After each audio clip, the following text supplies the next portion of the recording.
Hey everyone, welcome to the patch preview for League of Legends. This time we'll be going over some of the changes coming with the Vayne update.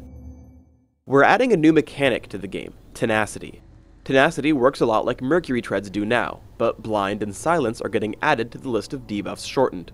Mercury Treads are replacing their current passive with 35 Tenacity, but we're also adding 3 new recipe items, each with 25.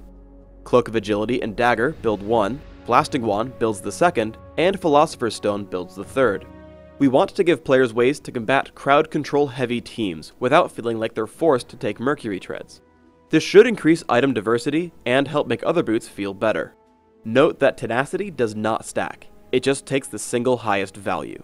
If you have all 3 of these new items plus Mercury Treads, you'll still just have the 35 Tenacity from Mercury Treads. We felt that Shen wasn't able to carry a game if he wanted to, but also was doing too much damage without investing in it, so we're lowering the base values on Key Strike and Vorpal Blade. However, we're more than doubling the scaling on Key Strike and converting it to scale off of bonus health. This should let Shen carry but not deal a ton of damage without trying.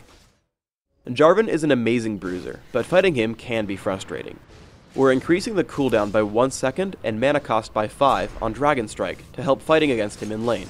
We're also slightly lowering the high-level values of Cataclysm and Golden Aegis, so that tank Jarvan is a bit more manageable. After watching Nocturne some more, we find him a little too powerful. We're hitting the high-level flat damage on Duskbringer and Paranoia. We think that both these abilities are still satisfying even without dealing tons of damage, and we want to incentivize Nocturne to build damage items to deal damage instead of tank items while relying on the base damages on his abilities. Karthus has a lot of gameplay that doesn't allow for any opponent interaction.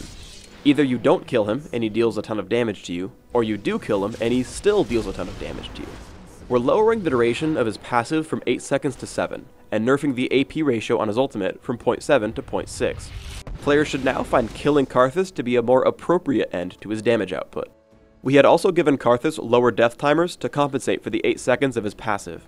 However, we've made that time actually count as time dead, so we're removing the death timer reduction since it's just extra at this point. We like the direction of the Gangplank remake from last patch, and now we want to give him more reason to walk into melee range. This patch, we're increasing his armor and attack speed per level, while also giving him a bit more attack range. Gangplank also got better cooldowns on Remove Scurvy and Cannon Barrage, in addition to Cannon Barrage having a bit more slow at early ranks of the skill. We have 2 big item changes coming into this patch. First, we're lowering Sunfire Cape's damage per second from 40 to 35. While Sunfire Cape is an interesting item, it's just dealing a bit too much damage without any real gameplay.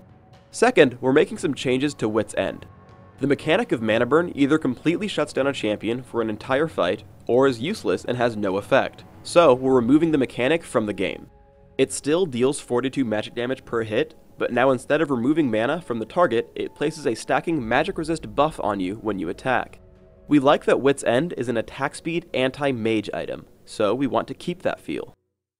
Thanks for tuning in to this episode of the Patch Preview. Please subscribe to the Riot Games YouTube channel up top, and leave us a comment below on how we can improve this series.